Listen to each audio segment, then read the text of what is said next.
in the greater good, one must always be true to the higher self. Because sometimes the lower self don't really recognize that it's really creating a harm to the higher self, you know? So when we realize these things later on, when we have awoken to the higher self, we realize, oh, we actually was in our own way. We were actually the shadow that we feared so much. And yes, we did give host and we did give company unto the higher dark one that causes confusion and then comes in and overburdens our mind. So actually, we should always remember that in the greater good, remember when you were yet detached and out of sync, you did some crazy things too. So let us bear with those who have also been doing some crazy stuff and not been really truly in sync as they ought to be. And we understand how it goes. It's something that I've recognized that is happening, that a lot of people are just coming to, let's just say, a level of their own awareness, right? Like say they're just getting to a certain level of clarity, like they're saying, wow, this is really happening, because maybe they were like sleeping. Because remember the Lord said, well, a lot of people would practically, like you'd say, be sleeping, right? Because they weren't really awoken to the fact that, well, this is how the evolution of human consciousness have brought the soul to this painful existence. And some break out of the programming, the mass programming, and they're hurt.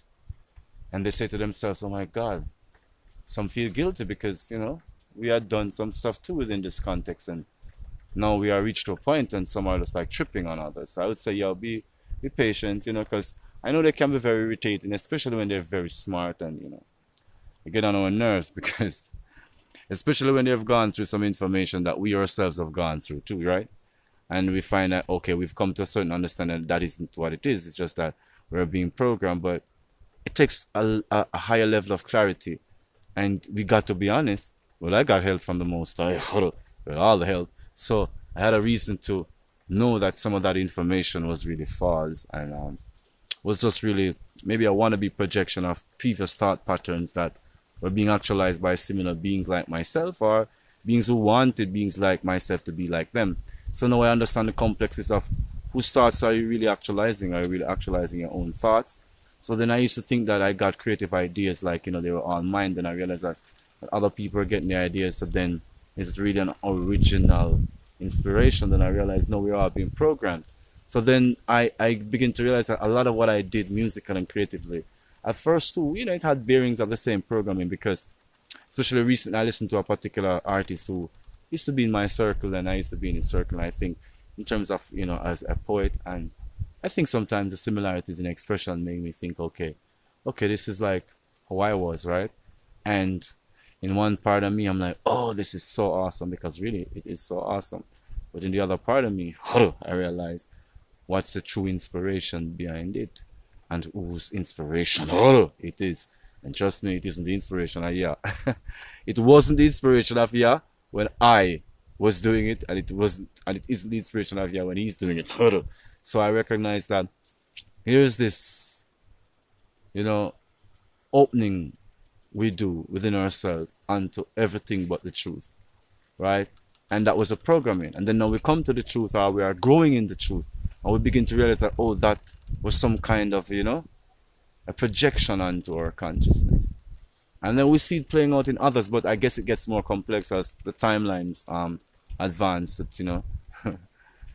and I realized that we just have to bear with a lot of people as we bear with ourselves, because listen, we felt ashamed, but then we grew past that to feel, confident and feel confident in the divine way. So it's not like in my own goodness, right? Because if I slip when I slip, then I feel like, a piece of, but I know, no, that's not the case. So put the burdens where they truly are and put the glory where it truly is, and we will then survive. It is like a matrix of understanding to come to know that we are blessed, and our blessings, it really extends beyond our creation, because we were thought of before we came. And so because we were thought of, we weren't a randomization of random energy. We weren't like just floating around in possibility and then became. We were already thought of. We are no accident of creation, and no concoction of no mind of servitude and slave mentality. We are not no hive mind in a deconstructed manner. We are of the divine law, and as such we are created by the divine source, right? And as the created beings, we live in resonance with our creator. And that we call morality, we call it spirituality, we call it righteousness, because he is righteous, moral, and divine. That energy field is of the highest level of vibration. We have to go in love, in truth, in morality. These are words, but they represent a state of our vibrating nature. And when we begin to resonate this way, then we begin to get closer to the divine source. Then we begin to recognize, hey, this is what is happening. So we pass that little lower, little self to know.